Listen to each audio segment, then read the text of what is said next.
Broads, this episode is brought to you by FabFitFun.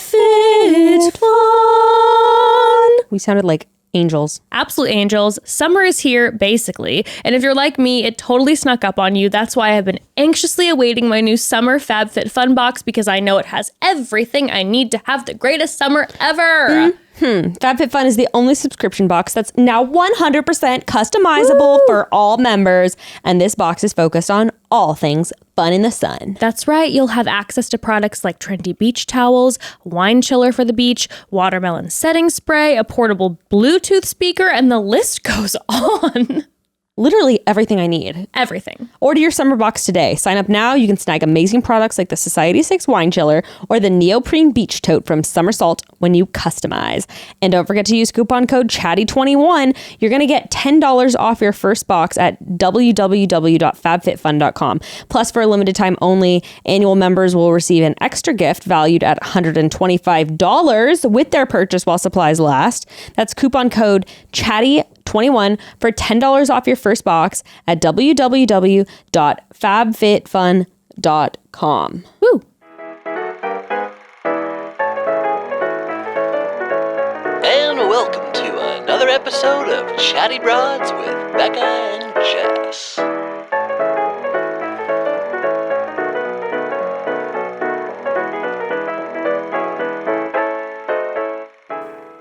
Hello, broads. Hello, broads. Hey. Hello, broads. Hey. Hello, broads. Hey. I mean, if Did we just make our own intro song? I think we have our own intro. And honestly, if we don't have a moment in our collective friendship / professional lives together where we have a moment doing like a song and dance number, I'm done. I have to agree. I mean, Maybe for our upcoming live show we might be doing. maybe for virtual our live show. upcoming virtual live show, you might see Bekah and I tap dance the night away. I mean, I know that you have our fans. Oh my God, we could do a full fan. Listen, I know you say that you don't have a good voice, but I just don't believe it.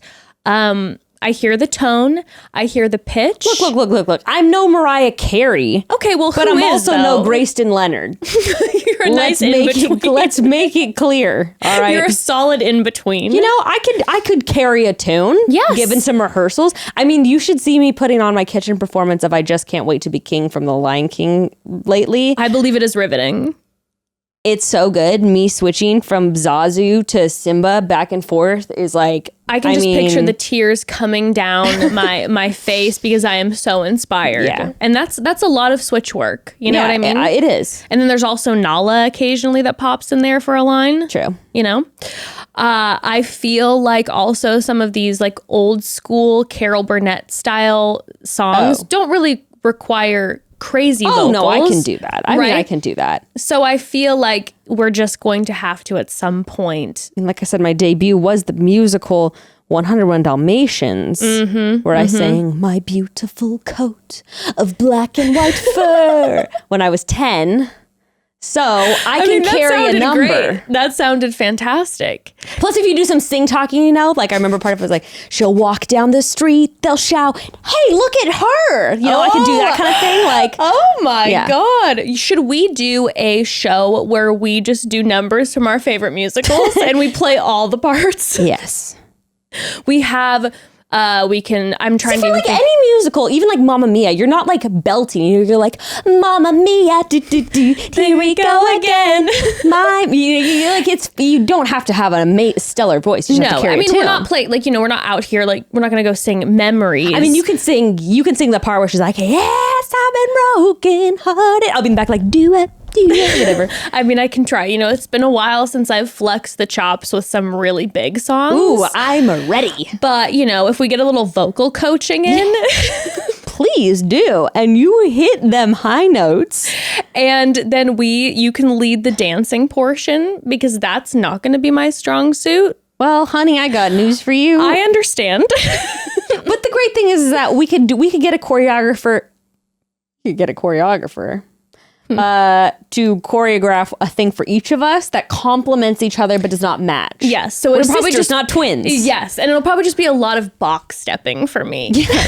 Just box step over and over and over again. A little guys and dolls action, just like over and over again. Yeah, that I can do. Mm-hmm.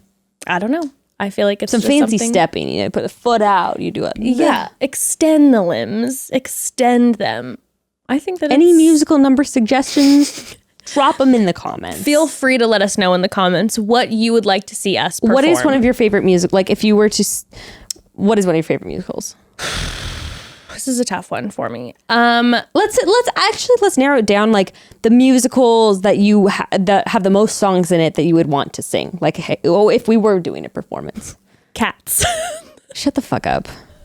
Jellicles can, angelicals do. Jellicles can, angelicals That do. movie, like I've never seen the movie or the play. No. It just creeps me out. Yeah, like it's the idea of it's just weird and feels really sexual. It is sexual. There's And I a don't lot like of that. there's a lot of sexual parts. It's also very tight costumes and a lot of gyration going on.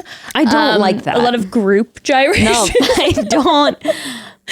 I don't want to be thinking about feline orgies. That's fucking weird. I don't like it.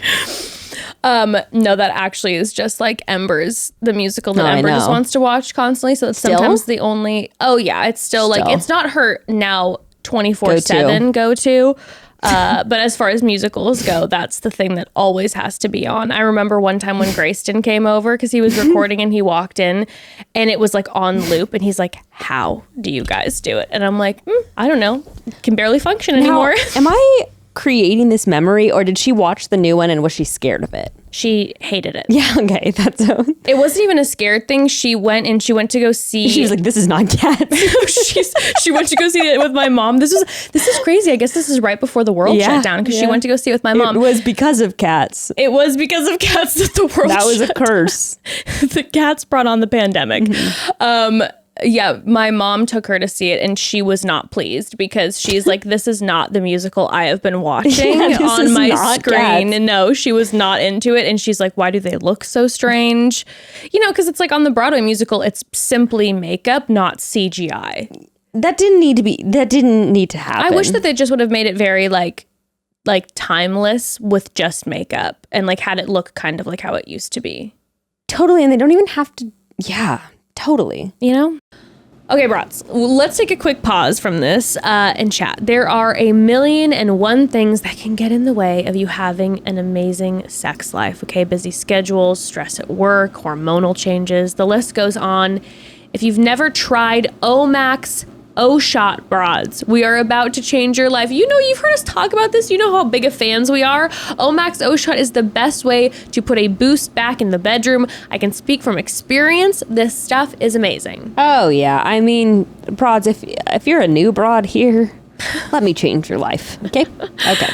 O-Shot's luxurious arousal oil is an all-natural blend of 8 organic botanicals plus broad-spectrum CBD that instantly heightens sensations and arousal. It's guaranteed to put a smile on your face every time. Simply apply to intimate areas, and you're going to notice a difference within seconds. It lasts for 30 to 60 minutes. Plus, it's 100% natural, which means it's 100% edible. And I just can't remember my life before O-Shot.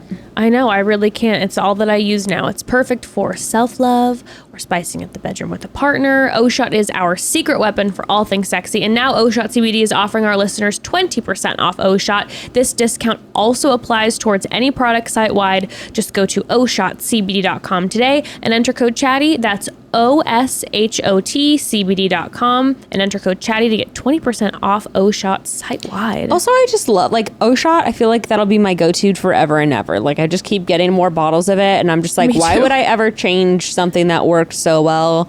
Doesn't give me any burning sensation. I just, like, I love it. Why change what's already perfect? Yeah, you know? exactly. O-Shot comes to the rescue. It provides heightened sexual sensations, which can give you the instant and long-lasting satisfaction you've been looking for. And it's 100% edible and natural. Remember, go to oshotcbd.com today and enter code chatty to take advantage of these incredible savings. That's OSHOTCBD.com. Enter code chatty to get 20% off O-Shot site-wide. Broads, I have to tell you about our absolute new favorite beverage. It's the best ever. You know how obsessed Becca and I are with this. It is June Shine Hard June Kombucha, Shine. baby. June Shine, it's the shining light in my heart. It's perfect, especially now that the weather is getting warmer and the days are getting longer. June Shine tastes delicious, gives you a nice bright little buzz without the sleepiness, headaches, or bloated feeling other bubbly drinks might give you. We love it so much. So bomb. It's good from the start all the way down to the last drop. They use organic, functional ingredients.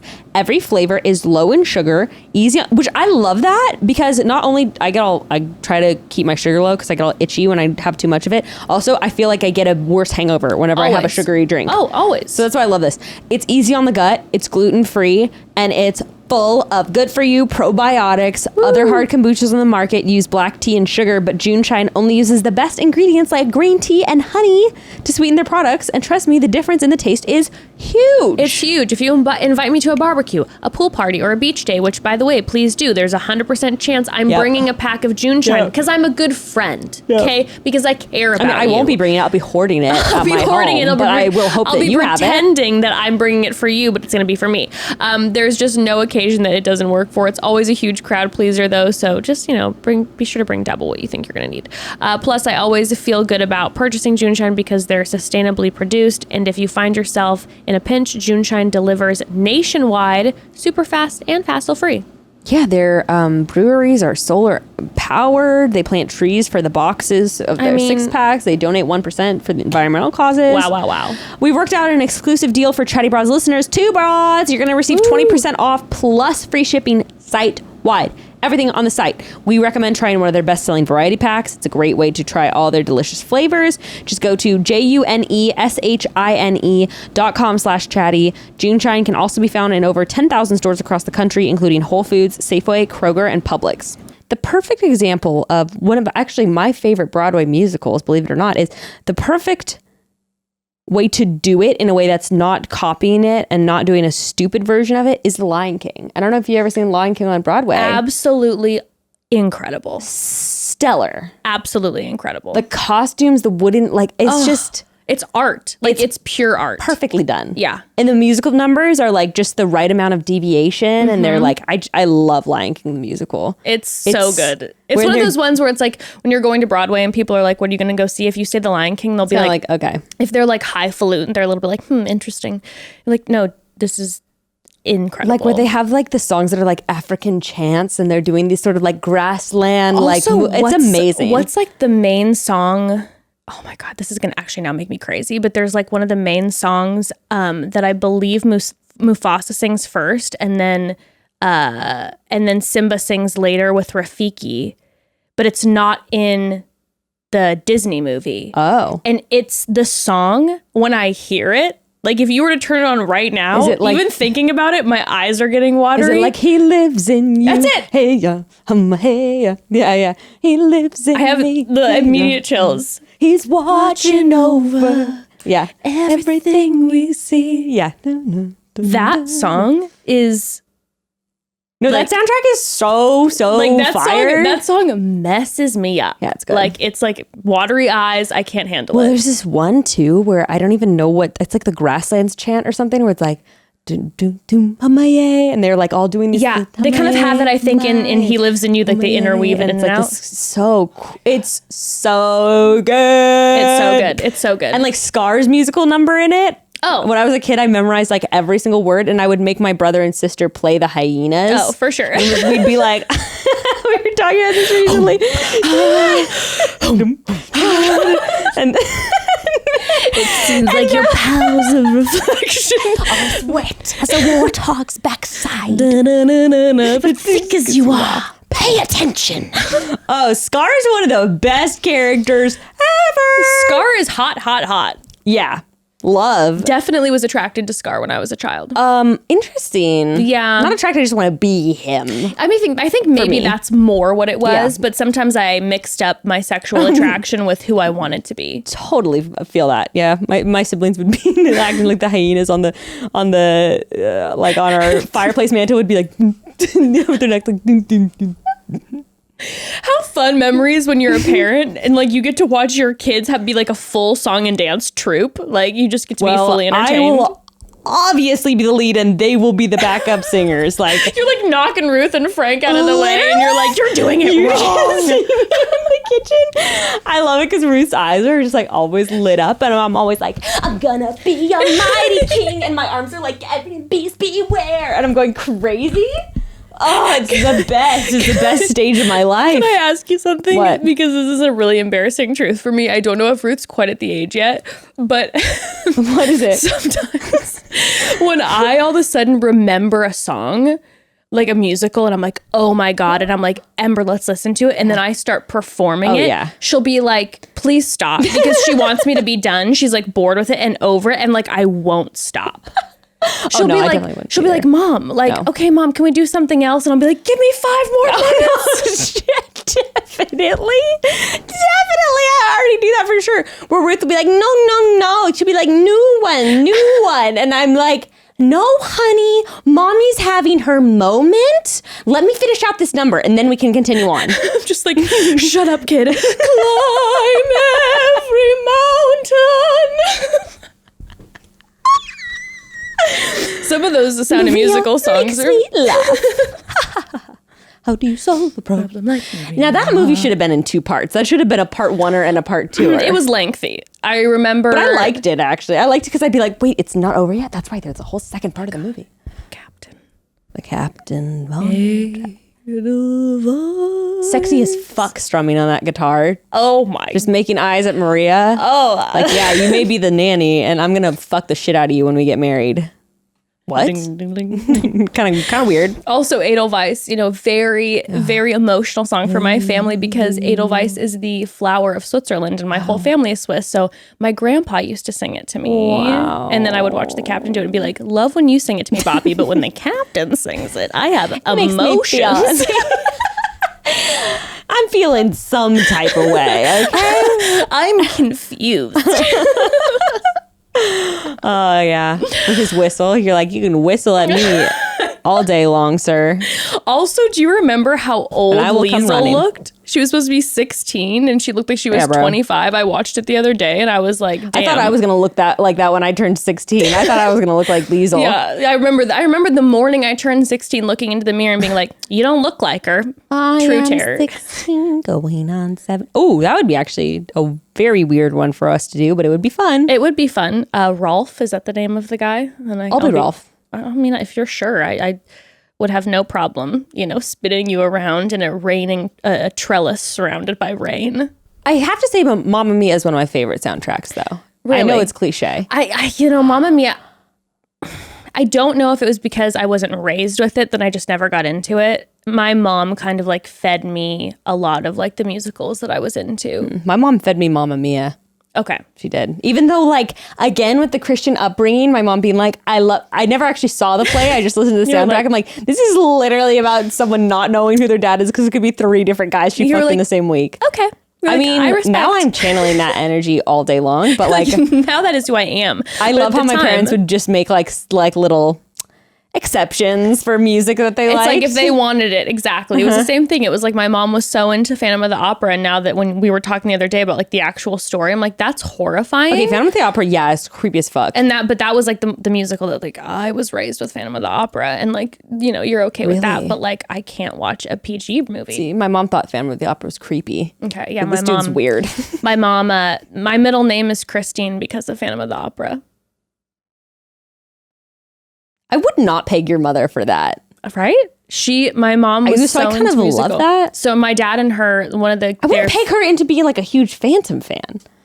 This is like her secret fantasy. I'll be honest with you. I don't know how to peg her in general. Every day I'm surprised by her. And also my dad does not like musicals at all. But like one of their first dates was Phantom of the Opera. And then they like regularly started to go see it together. And so then that was my again and again.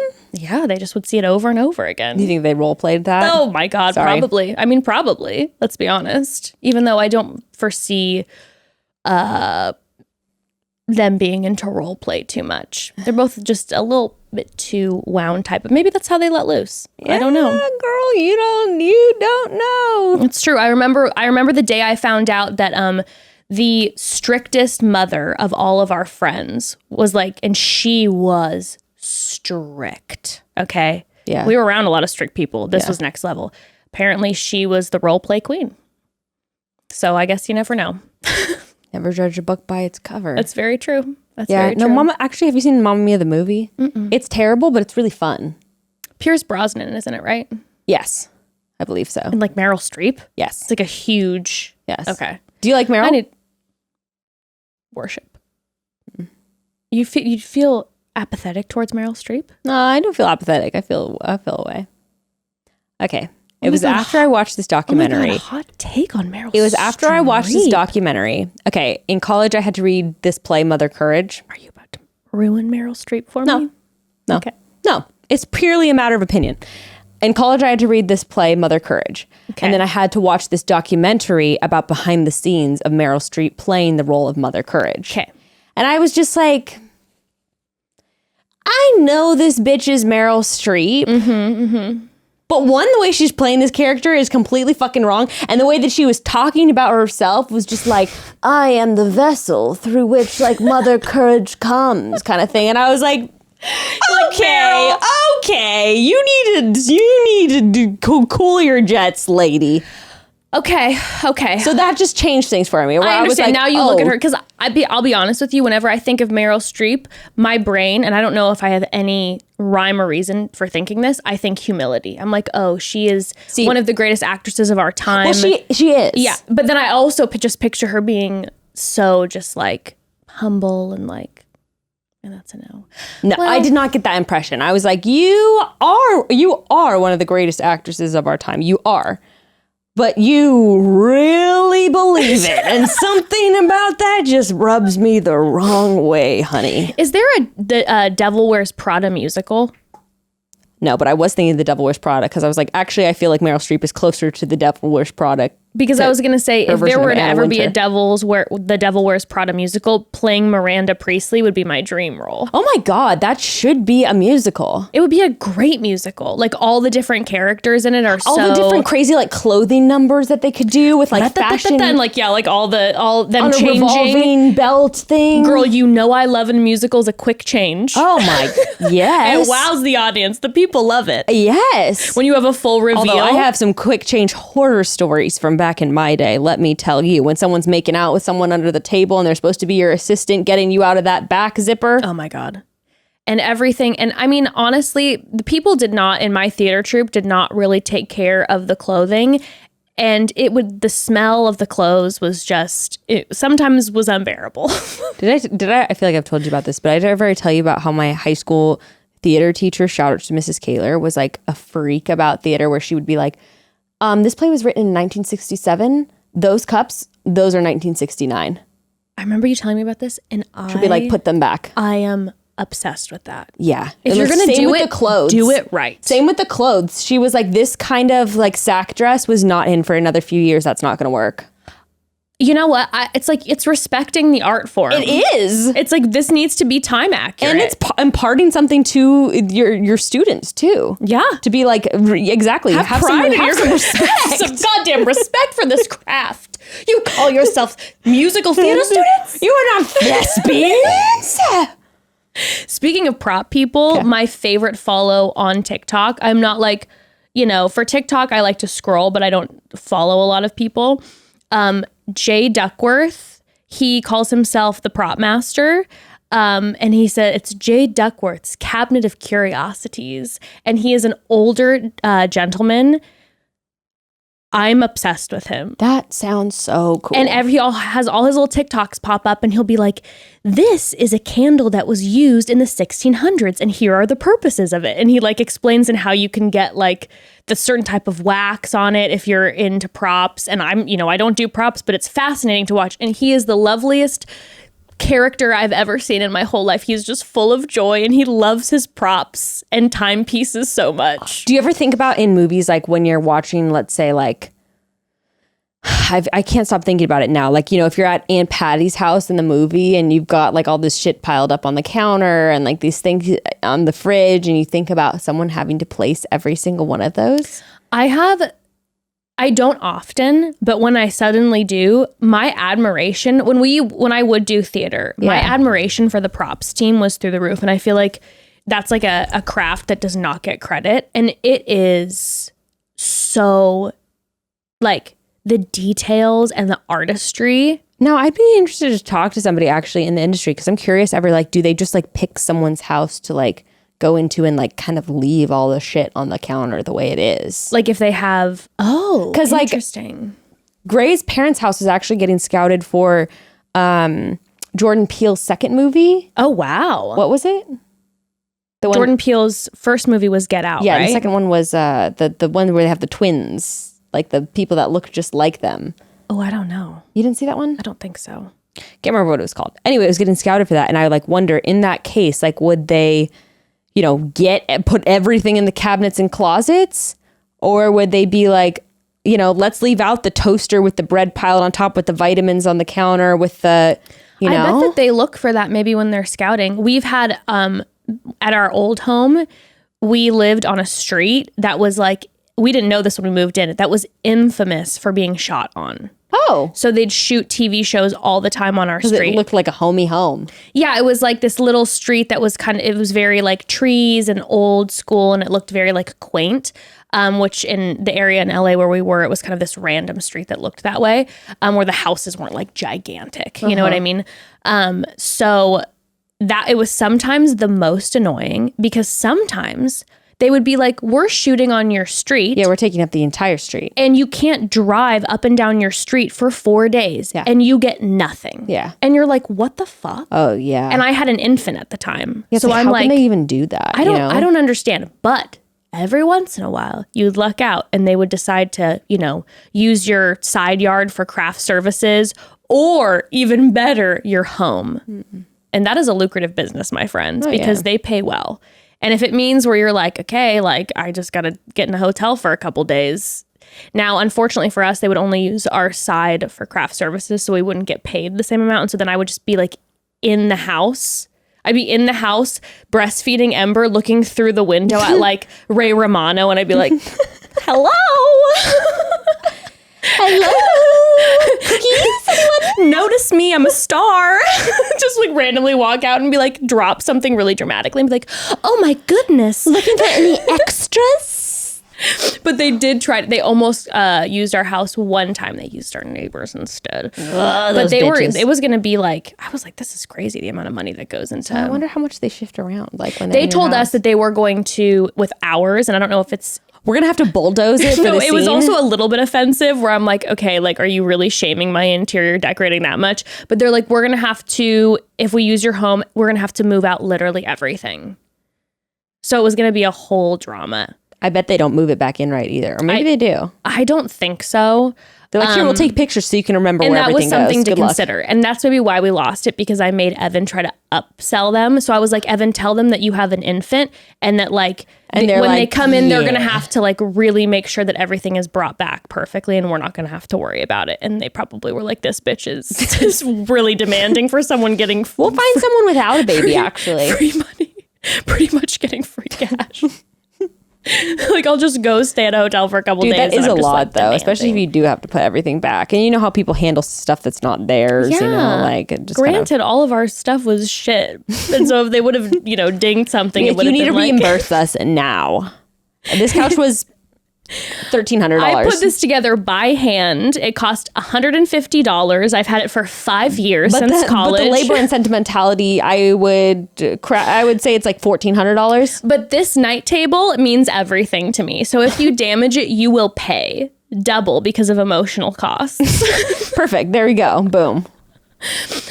Okay, so the theater biz, the movie biz, showbiz, baby. Do you know what this was about to become? This was about to become our music episode that we did, the Music Broads episode, where like we then just start talking about musical theater for like an hour and a half, which I could talk about musical theater for and movies and all 3 hours. The Broads did want us to talk about at some point, do an episode like what we did with the music episode with movies.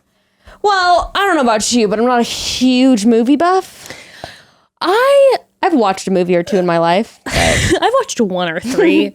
I've watched The Lion King. I feel like I suppose my music would be similar to this. I would feel very like older millennial if I would be talking about movies, because I felt like I watched a lot of movies when I was young. So most of the movies I'm attached to are like random old movies that aren't like that famous, that people would be like, okay, like I don't. Dare I derail us and ask us what those ask you what those movies are? Oh God.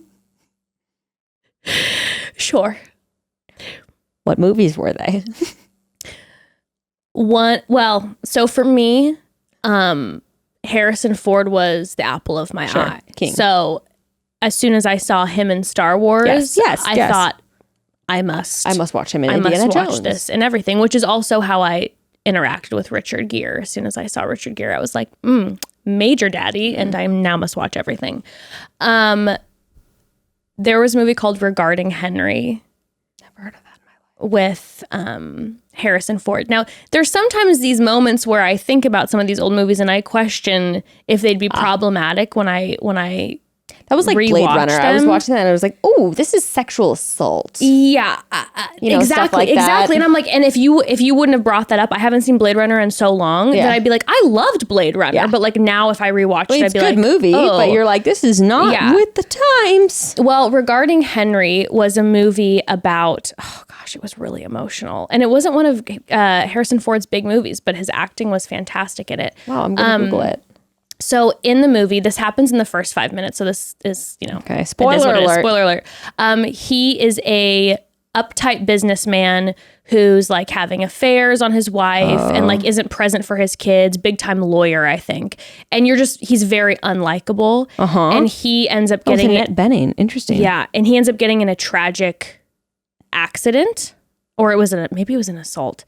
And he has huge traumatic brain injury. So then in the movie, he is, a lot of the movie, he is in the hospital in rehabilitation, and he doesn't have any memory of his wife or kids. Oh, I feel like I remember hearing about this like when I was a kid. And it's a really heavy movie dealing with like, talking about not like when you're in the situation and then someone doesn't have these memories, like you then like without consent can't force a relationship on somebody, right? And so it's him interacting, and he's like this very different person, and he is this very like sweet person, and he's like he paints a ton, and it's like really, really heavy emotionally. It's got 43% on Rotten Tomatoes. Well, fuck Rotten Tomatoes. That's how I felt the other day when I looked up Robin Hood, the cartoon. Like I looked that up on Rotten Tomatoes. Like that movie's iconic. That's such an iconic movie. Are you kidding me? Right? What's the song in that movie? Robin Hood and Little John run. That one's great too. But I mean, when him and Maid Marian are falling in love. Oh my God! I had 5 years ago, I had downloaded that on iTunes. Love, it seems like only yesterday. That's kind of like a great first wedding dance. Now you're all grown up inside of me. Oh, how fast those moments flee. Once we watched a lazy world go by. Now the days seem to fly. You guys should renew your vows to that song. Life is brief, but when it's gone, love goes on and on. That's what you renew your vows to. Becca, that was so pretty. Oh, thank you. I'm literally crying. This is really embarrassing. 54% on Rotten Tomatoes. What? Audience score of 81%, duh. But critics said 54%. What? One of the weaker Disney adaptations. Lacks the majesty and excitement of the studio's early efforts. What? I know. Lacks? How actually dare they? How The washed dare out they? muted colors are a mistake. Oh. It has little memorable magic, says Alan Howard, who is canceled. The muted colors, dude, it was made in what the... I love that, like, the colors in that. I love that it's a little muted. Even at its best, Robin Hood is only mildly diverting. I read that like every once in a while. I'm about to break this fucking mic stand. I'm so angry. Every once in a while, like if I think about a childhood movie that I love, I'll like look it up on Rotten Tomatoes. And this is one of them where like sometimes I'll go and read the Rotten Tomatoes reviews, like The Borrowers, for instance. Yes. And you'll read the Rotten Tomatoes and you're like, I see that. And then something like Robin Hood. Like you're gonna come for Robin Hood? It's so fun. Like, okay, I'm gonna get yelled at for this, but like, I feel like there are other classic Disney movies that you should come for before Robin Hood. Tell me which one. Say it. Just fucking say it. I just don't feel like Cinderella is that exciting. No, Cinderella's. I like Cinderella. Like, I always liked Cinderella, but you know. Now the Cinderella that am I gonna rewatch it for as an was adult? Brandy Cinderella. Brandy and Whitney Houston Cinderella. Are you kidding me? And they did the original Rodgers and Hammerstein, like that music. Yeah. Yeah. Oh my God. Iconic. In my own little corner, in my own little chair. Yeah, we should do some numbers from that if we're gonna do a number. God. That was so good. And Bernadette Peters as the wicked stepmother. She was so good. Whoopi Goldberg? Yeah, Whoopi Goldberg is the queen. I forget Jason Alexander is like the queen's like, you know, assistant or second command or whatever. And then I don't remember the name of the prince, but oh Lord, I watched that movie the other day and that man is. Oh, you did watch it the other day? Yeah, I showed it to Ember. She loved it. That man is handsome. I need to look up who that is. Wow. And beautiful voice. And Whitney. I mean, impossible. Yeah. I mean, oh my gosh. Yeah. Now, that is one thing. That is absolutely incredible. The original cartoon, maybe again, it might just be I just wasn't raised on it. As an adult. But I just don't have any like, I'm kind of like, all right, like, it just is kind of, it just feels a little bland to me. I agree. Like I said, Robin Hood, I delight in as an adult. Cinderella, I'm not going to delight in. No, not at all. The Robin Hood movie I will watch with glee, Prince John. Oh my, it's so fun. You know, the first scene when they're stealing from him and they're sucking off the rings. Yes, when they take all the jewels. I mean, that's so iconic. And the one is like the bear is like trying to be this woman with these big breasts full of coins and is like, ooh, making eyes at the guards. It's so funny. And they're pretending to be fortune tellers. It's just amazing. Wow. Unbelievable. Yeah. And their little romance is just beautiful. It's beautiful. It's not creepy at all. No, it's unproblematic. It's unproblematic. He's robbing from the rich to feed the poor. Robin Hood is an icon. The scene, our socialist icon. The scene where it breaks my heart to this day, where Sheriff, what's his name? Sheriff of Nottingham. Yeah. Is he the sheriff? Yeah, he is the sheriff. Where he comes and he's like, "It's my birthday coin, sir. I just got it for my birthday. It's a little bunny." Oh, and he's like, "Sorry, King Prince John doesn't need his money," and takes the little coin from the little bunny for his birthday. See, this is the movie we should be showing our children, not Sleeping Beauty and Snow White, who are getting kissed non-consensually. Maybe you should be watching Robin Hood. No, is all I'm saying. The Republicans will not like that. Maybe you should be watching some more Robin Hood. Robin Hood. Robin Hood. I mean, so those movies, a movie that I am ridiculously emotionally attached to. I can't wait to hear. To a problem level, like where if I'm in the same room as a person and you are not fully investing in this movie, I get upset, and it's the only movie that is like this. And as an adult watching it, none of the adults in the room want to invest in this movie, so it doesn't go well when I show people. Is The Muppets Christmas Carol. The Muppets Christmas Carol is one of my favorite movies of all time. I don't think I've ever seen it. Understood. Not a ton of people watch this. No, I just recently watched it with Ruth for Christmas last year. It's so good. It's so good. And they have like the entire Christmas story is like the Charles Dickens Christmas story Gonzo reads it. So you're hearing the original text, right? But then they have the soundtrack is a 10 out of 10. It's so good. And Michael Caine is Scrooge. Michael Caine, the king, is Scrooge, and he's so good in it. It made me think of it when you brought up the little bunny, because there's a scene where there's that little famous Muppet who's like this tiny, tiny bunny is so cute. And at one point he knocks on Scrooge's door, and he's Christmas caroling, and Scrooge opens the door, and he's like,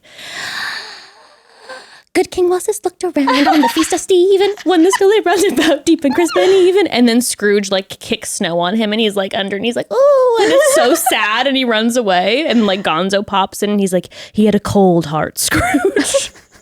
It's so good. So you still love it. Still love it. Love the Ghosts of Christmas. Marley and Marley in the story. His old partners are the two old guys from the Muppets who always talk shit in the corner, and they're like, "Scrooge." I mean, it's so good. It's so good. Kermit is Bob Cratchit. Yes. Okay. Yeah. I recently did. I think Ruth and I were sick it was December. It wasn't even last year. It was the year before last.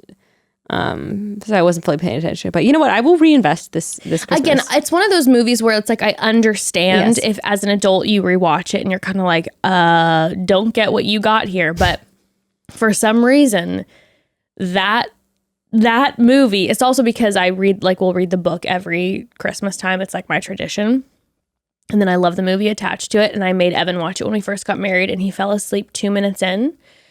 Divorced. No, he woke up to me sitting on the other side of the couch crying. And he was like, "What's wrong?" And the credits were rolling, and I was like, "I just don't feel like you love me." It just shows that you can't invest in the things that I care about, and that just says a lot. And he's like, "Okay, so sorry. We can watch it again right now." And it was 1 a.m, and he's trying to keep his eyes open. You're immediately okay. Really? Sure. I love a holiday movie. Okay, bras, another quick pause here. It is time to chat about my favorite razor, Billy. Listen, you know how we feel about body hair over here at Chatty Broads. We say don't shave if you don't want to, shave if you do want to, and if you do want to shave where you want to, and if you want to, you should shave with Billy. I'm telling you, I have never experienced a shave like a Billy shave. You broads know my body hair experience and that I don't shave. But I can tell you what an amazing company Billy is. They promote whatever you want to do with your body hair, but they also see the issues within the system, like the dreaded pink tax, where women's razors are historically more expensive than men's for literally no reason. I remember when I used to buy razors, I used to get the men's all the time because I was this is ridiculous. It's ridiculous. But enter Billy. Billy created the starter kit for just $9, which comes with plenty of blades, a razor handle, a shower holder, and when you need refills, you can get them for just $4. That is such a good price. That's less than half the price of a drugstore razor, but the quality is so much better. So much better. Those razor refills are so expensive. They're so expensive. I've forgotten how expensive they are because I only use Billy now, and I looked at a drugstore the other day and I was absolutely shocked. And I know the quality in comparison to Billy is nothing. I use the Billy razor and I love it. It's honestly the smoothest shave I have ever gotten with a razor by a mile. I can't stop feeling my legs afterwards. I make everybody feel them. I'll never go back to another razor, and that's a fact. If shaving isn't your thing, also, Billy has plenty of other non-toxic premium self-care products to stock your bathroom with. My personal favorite is their dry shampoo. It's so good. They have fantastic dry shampoo, but honestly, everything I've tried from Billy I've been in love with, but dry shampoo tip. To express a little love for our show, you can go to mybilly.com/chatty. It's a small way you can support us while getting the best razor you'll ever own. It's just $9 to get your starter kit plus free shipping always. Go to mybilly.com/chatty. That's mybilly spelled BILLIE.com/chatty. Okay, so I'll be honest, broads, the way I'm wired, the last thing I want to do at the end of a long day when I am so hungry is to try to come up with a healthy meal for myself. I know, you're making me tired just thinking about it. I'm so sorry. But I have wanted to start cooking from home more often because having wonderful meals together and spending time with your family just means so much. And the love of a home-cooked meal, I feel like you can't beat it. Well, thanks to Green Chef, I can always have something delicious on the table for my family in no time. If you've heard us talk about HelloFresh before, then you already know the drill because Green Chef is actually owned by HelloFresh. So the process is the same. You just have more options now. And Green Chef is perfect if you're looking to prioritize health or cater to specific restrictions because they're the first certified organic meal delivery service and they have a ton of meal options for vegans, paleo eaters, vegetarians, and so many others. They just like have a lot of options. They really do. Green Chef delivers everything you need to your door. I mean, everything. You're going to get super easy to follow instructions as well as pre-portioned, mostly prepped ingredients. This means you'll get to spend way more time enjoying your meals and way less time grocery shopping, preparing, and cleaning up. I love that no matter how busy my day gets or how chaotic our family schedule is, we can always set aside time, even if it's just 30 minutes, to slow down and have dinner together. It means a lot. Go to greenchef.com/90chatty and use code 90chatty to get $90 off, including free shipping. That's greenchef.com/90chatty and use code 90chatty to get $90 off, including free shipping. Green Chef, the #1 meal kit for eating well. Okay, but have you seen Muppets Treasure Island? Because it scared me as a child, and I kind of wanted to segue into like movies that traumatized you as a kid. Oh, love that. You know what's funny is I felt similar, Becca. Like, it was weird. I loved the Muppets growing up so much. I loved Muppet Babies, the cartoon, when I was little. But I remember watching Treasure Island once as a kid, and it really freaked me out. Like big time. And I never watched it again. I'd be curious to watch it now. Okay, like from what I remember as a kid, there was like, they get like cabin fever on the ship or something. Yes. And then there was like some guy that's like blind and he's like really, really scary. Yeah, yeah. And it was really creepy to me. Yes, I remember feeling those exact same things. There was, whenever they had children's movies do classic literature, there was always some that scared me because there's a lot of really frightening books. Like, remember Wishbone? Yes. Oh my God. Yeah, Wishbone was a fucking good TV show. I should show Ember What's Wishbone. The story? Wishbone. Wishbone, broads, if you don't know, if it's not in your age demo, Wishbone was a little Jack Russell that would come around and teach kids, like they would go over like classic lit. I feel like I learned so many historical references too, like historical fiction. I remember they did Wishbone Journey to the Center of the Earth, which is actually a very frightening, the book freaks me out. A fantastic I've only seen the movies. I haven't actually seen the movie, but I had read the book. There's two. There's the old one and there's the new one with Brendan Fraser. Must watch. Interest is piqued. It's actually very fun and fantastical, you know. But I remember Wishbone did it, and I remember being really freaked out. Also, Wishbone did the Time Machine, and that was. I don't think I ever saw one. I remember there was one where a Wishbone one where they're doing like a Tale of Two Cities or something. Oh yeah. But instead of chopping heads, they were chopping cabbage. And I was like very confused as a kid. And it was like weird. And it was almost more creepy that they were like chopping cabbage instead of heads. Yeah. And it was just weird. Some of those topics are a little dicey to talk about with children. Gotta find some way to navigate those in a way. Yeah, that was scary. Also, did you ever watch Pete the Magic Dragon?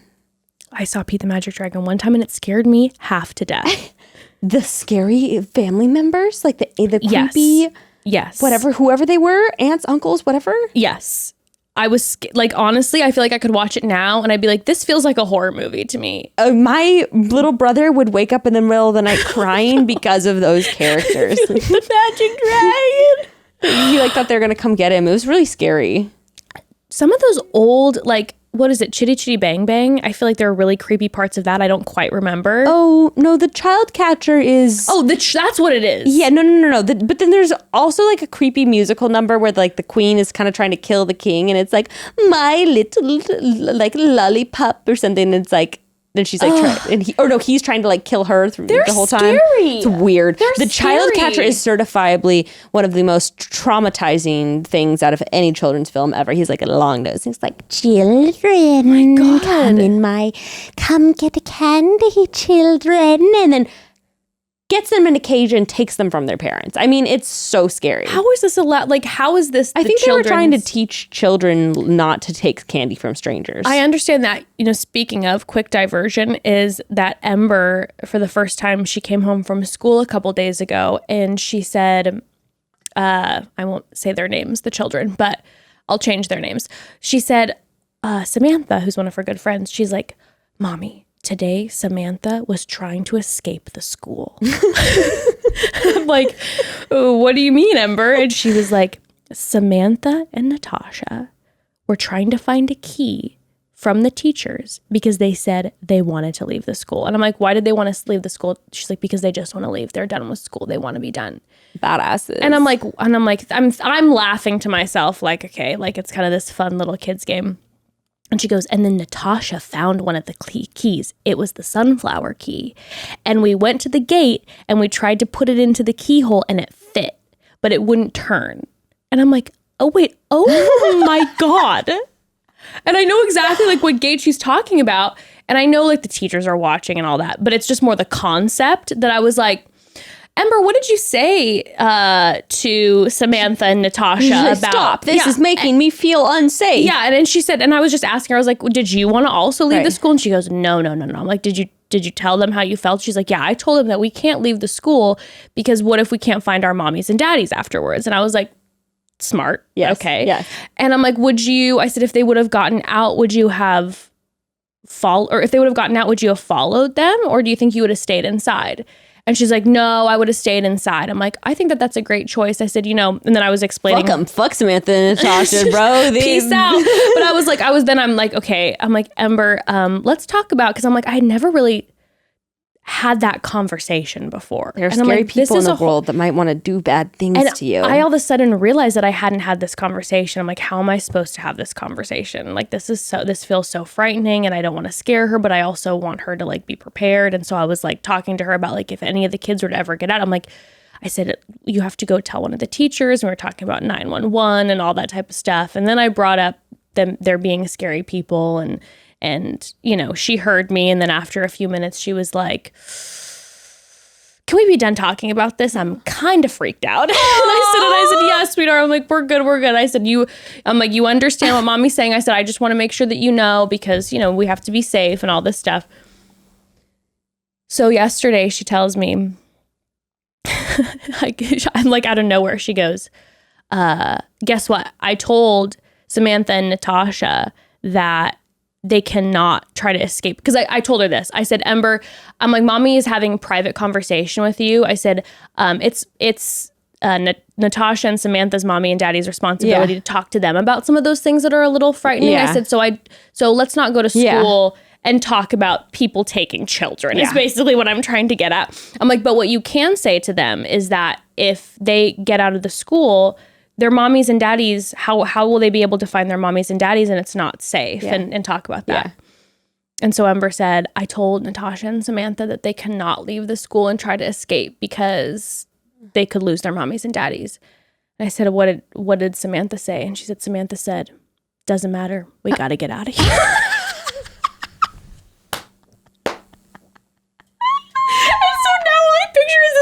Kids movie where it's like, we gotta get out of the Great school. Escape. Yeah, the Great Escape. They're like, we're gonna tunnel under. No, we're gonna do slingshots and It's just like a full movie to me. I was just like, oh my gosh. I wonder what Samantha. Samantha good. Sounds like she's gonna be, That's another segue. Chicken Run, one of the best kids movies of all time. Girl. Whatever that company is that does like Wallace and Gromit, Chicken Run, they're all out that of control. stuff. They're out so of control. good. They're so good. So good. Mrs. Tweety is so iconic.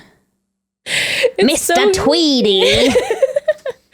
Also, like, in did you ever see like the original? Yeah, like, the Great Escape. I'm the original Wallace and Gromit where they get in, like, he makes that rocket in his house and their goal is to get to the moon because it's made out of cheese. Yes. And then they go to the moon and they start eating it.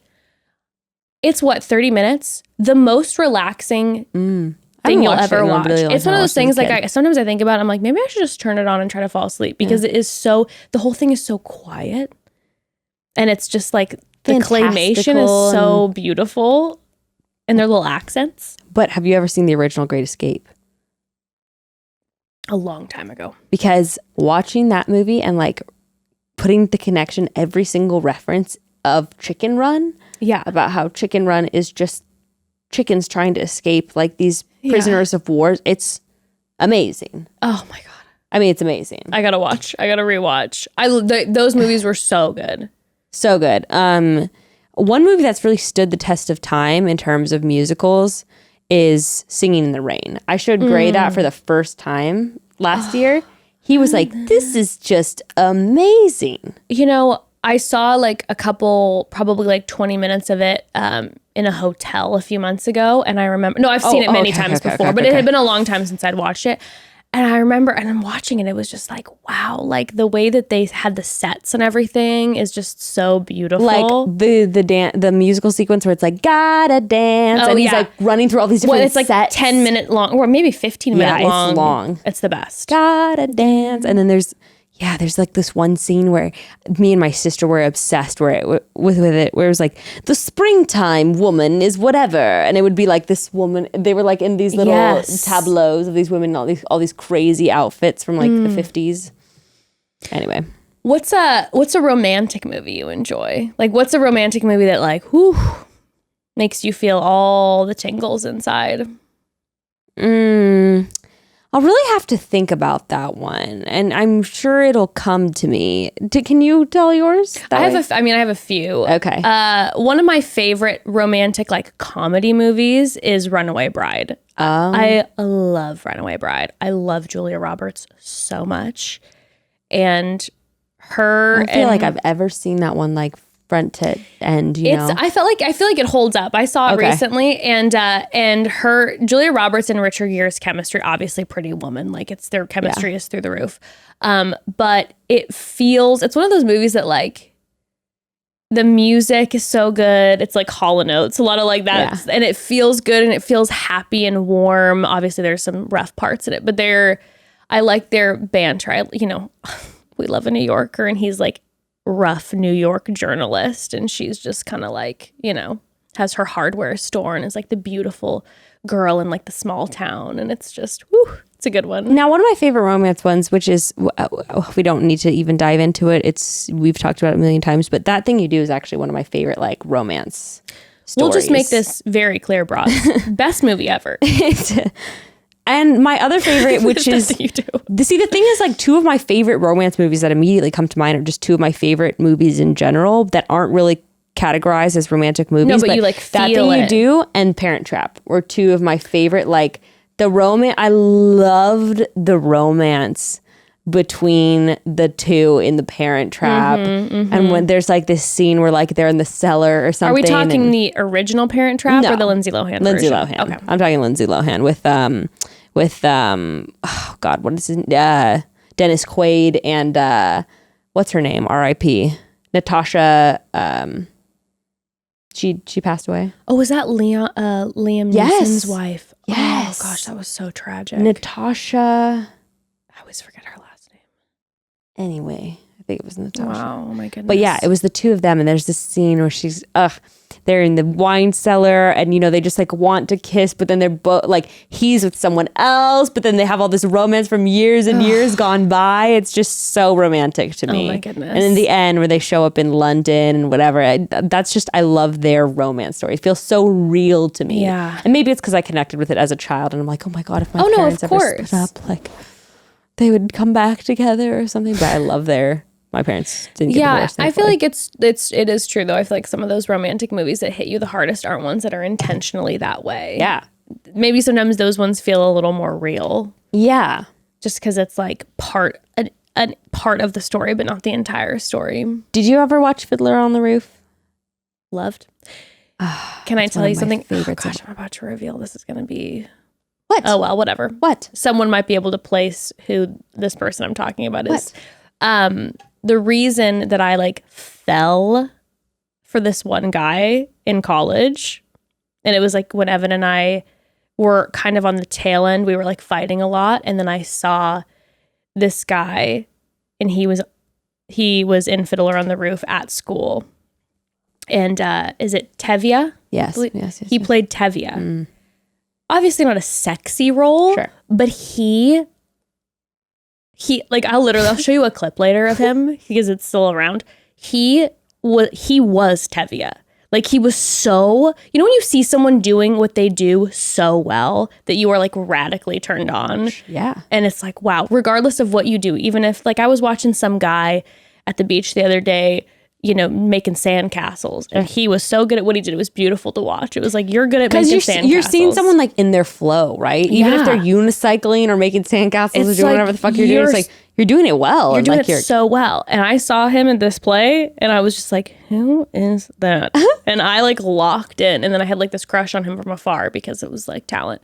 And then I, after Evan and I broke up, I like beelined for him, and we got into somewhat of an entanglement, and it, you know, it didn't end great. Because I did realize that he wasn't Tevye. That was a little bit kind of what happened. I can sort of like understand. Also, just like to the character, as weird it is, I can kind of understand that attraction. Yeah.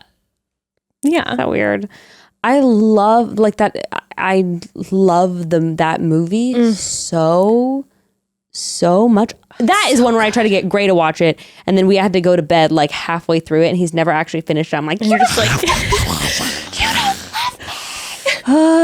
This is part of my life. Oh, it's so good. And that's a romance story where they're singing the, do you love me? And and they're singing that part, or they're just singing like, no, he's like, you know, for 25 years I've lived with you, fought with you, starved with you, 25 years my bed is his.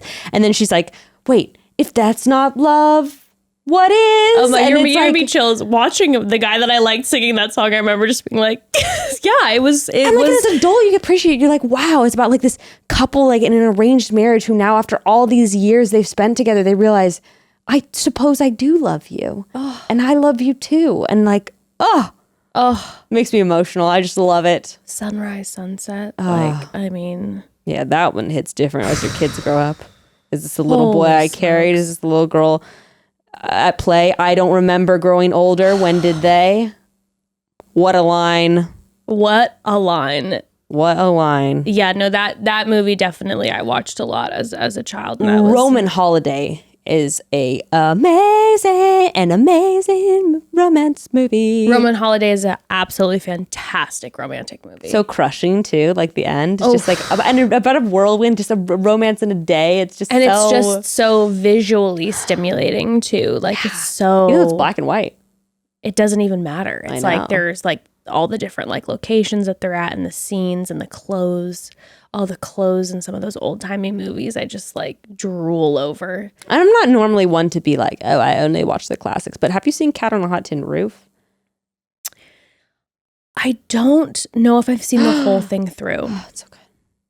If I did, it was a long time. One of the habits that I used to have with my grandparents is that I would spend the night every weekend at their house when I was young, and we would watch Turner Classic Movies. And I feel like I saw so many older movies that way, like a lot of like black and whites. And now, could you tell me you know which one Gray and I recently watched a couple years ago? It's a Christmas movie with Hugh Grant, daddy of all daddies. You're talking about Love Actually? Yes. And it was the first time both of us had watched it, and we were like, this is amazing. It's a great movie. That's a really good one. You know what? It's one of those movies where people are like, I know. Cliche. Everybody like Love Actually. Like it's corny. I'm like, it's great. It's really good. The Liam Neeson part with his son. Are you joking? It's great. It's an incredible movie. Now, any rom-com that you think is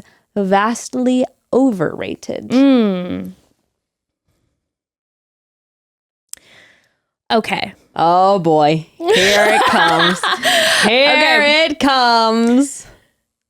With the exception of one movie, I am not a Cameron Diaz fan. I feel like everybody loves Cameron Diaz. Now, her on a personal level, I've heard from people who have worked with her, she is wonderful and lovely and fantastic. No, Cameron Diaz does not do it for me either. Cameron Diaz, I don't connect with in movies. It doesn't feel real to me a lot of times. So the second I see her kind of on the screen, so any kind of rom-com with her, minus The Holiday. The Holiday is one of my favorite movies ever, and it's a great movie to watch. It's I actually made Evan watch it the other day because he had never seen it. And it's with Jude Law, Cameron Diaz, Jack Black, and Kate Winslet in it. And they house swap. Kate Winslet and Cameron Diaz swap houses for like the Christmas holiday. And it is romantic and cozy and sweet. Wait, I've seen this on TV before. I know what you're talking about. I'm pretty sure. Yes. Okay, I thought it had Kate Winslet in it. Yes. It's such a good movie. Wait, okay, but here's the thing. Justice for the Holidays. This is funny because it has Jude Law in it, and I was just about to say, for some reason, I think she looks just like Jude Law.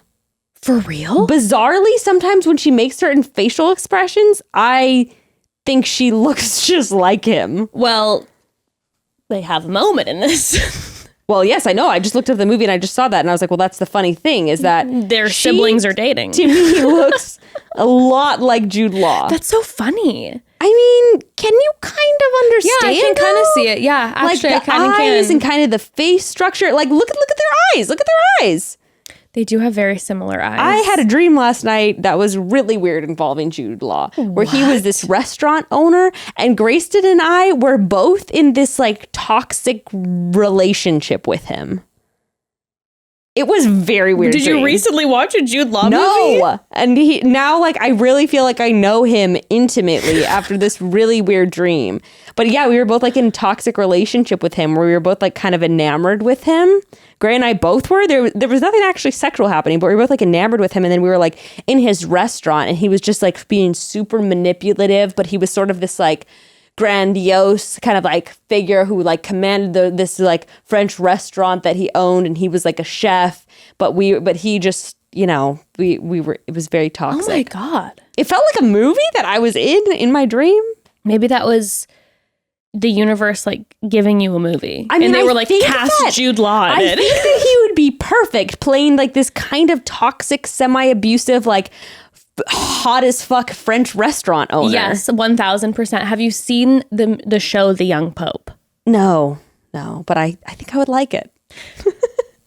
Broads, the show The Young Pope, I don't think it got picked up for another season because it was just one of those shows that I think it was on HBO Max that like I don't think got enough like wind, but I can guarantee you right now, mark my words, it's one of those shows that in a few years people will people will start watching and it'll have this like, holy shit, how did we not connect with this show? It is heavy and dark and it's a lot, but it is an unbelievable show. Perfect. Like you'd love it. And he plays the young pope and it's spoiler alert, Jude Law plays the young pope and he is so good in it. Like I've always been kind of like whatever about Jude Law. Sometimes I like him in the movie, sometimes I'm like whatever, like, but I never was like, oh, I didn't get like the huge Jude Law craze. And then I saw the young pope and I was like, oh, now I am a Jude Law stan. No, he's like uncomfortably sexy. Yeah. Well, and then I had never seen The Holiday until the past couple years because I saw that Cameron Diaz was in it and I saw that Jude Law was in it. Like I don't like either of them that much, so I didn't watch it. And then I watched it and I was like, holy shit! Because isn't he like the brother of the house Kate that she's staying at? Yes, and it's the perfect setup. And he is so uncomfortably hot in it. I was just like, no, he definitely is zaddy in that. I made Evan watch it, and Evan was like, "There's never been a hotter energy from anyone ever." Like, okay, so I think you're right. I think my dream is a movie. Imagine a couple being in this, like both of them, like a straight guy and this girl being just both kind of obsessed and enamored with this restaurant owner. That sounds like a fantastic, and honestly too, love a restaurant-based movie. Love it.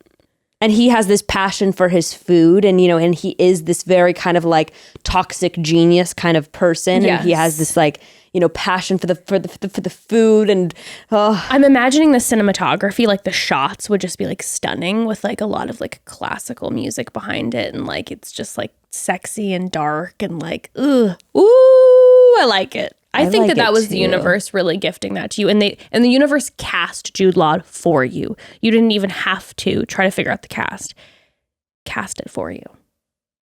How do we make this happen? Well, you have gray family connections in the industry. So That's true. I think, or broads, you can start DMing Jude Law. Not sure if he has an Instagram. DM Bekah. She's got a great script concept. Listen, if we can get a response from Ty Pennington, we can get a response from Jude Law. They kind of have a similar look to me. I can kind of see that, but Jude Law... Like I could see Jude Law playing Ty Pennington. But Jude Law looks like kind of an alien-ish to me. Like he looks foreign, but like foreign from like another planet. If that makes sense. Yeah. I think it's just the eyes. He is a smoke show. He is a smoke show. Okay, so how you feel about Cameron Diaz? I feel... Uh-oh. I feel that way about Scarlett Johansson. Okay. Did you see A Marriage Story? Yes, I did. Now, I'm not going to lie to you. I did start watching it when I was about to fall asleep. And so I fell asleep halfway through. I think I forced myself to fall asleep because it was making me anxious. Yes. I do the same thing in really, really scary movies where I'm so scared I will fall asleep. It's one of the easy ways to get myself to fall asleep is I turn on a scary movie and I just conk out. And yeah, it's like anxiety. Or like an anxiety causing movie. Just like, where shut you're off. Just like, And yeah. Too much. Oh my God. Wait, sorry. That brings me to, but yeah, Scarlett Johansson. And in that movie, I was kind of like, what's his face? Killed it? Oh, Adam Driver, dude. Do you know, like, what's so cool is Adam Driver's story is not one, he's like one of those true LA stories. True LA. Like, he was just a kid in the Midwest who killed it in his theater class, and his professor was like, try out, you know, Yes. like for these colleges, and he made it from the ground up. It's pretty incredible. He really did. It wasn't like a family connection. It was nothing. And he is absolutely everything he touches, he's fantastic. I remember the first time I ever saw him was on Girls. Yeah. And I remember just being like, I wasn't super invested in the show, but one of my roommate was at the time. And I remember seeing him for the first time and being like, whoa, like that guy's going to become a huge actor. Like he was, like I couldn't distinguish. I'm like, is this guy or is this his character? Like I really couldn't. He was unbelievable. He's so Mr. Theater. Like when you see him do TED Talks and stuff, he is just like thespian. He was on SNL recently and he was so good on it. But then during his opening monologue, I'm like, oh my God, he's a theater king. He's so like tap dancey. Like, yes, 100%. But oh my God, in A Marriage Story, he was phenomenal. But one of my least favorite scenes, I just could not. I was like tripping out watching it. The scene, I don't know if you saw it, where Scarlett Johansson is talking to the lawyer who is, what's her name? I love? Laura Dern. Thank you. Oh, love. And I was like, I feel like I am watching Scarlett Johansson audition for this role. And then some people were like, that was the meta aspect of the movie because she is like an actress in the movie. So you were seeing her put on like a show for this attorney. And I'm like, but it was okay, but I completely hear you. I had a numerous, and you know, now that you say it, I feel like when I do watch Scarlett Johansson, I've felt that way in numerous movies that I've watched her in. I think her beauty distracts from that sometimes. But from what, her maybe not quite up to the tippy you know what I think it might be? What? Maybe I'm off. But I feel like a lot of times she's cast across from some of the greatest actors and actresses of our time. And so it's a little bit like, what are you doing here? It's almost like how do you act against someone? Yeah, like you that? wonder if like maybe she has, I know this has to do with everything, but like you wonder if maybe she has a really good like reputation. I'm sure like she the does. Community, you know what I mean? Because do you know who she's married to or engaged to is Colin Jost, who is from SNL.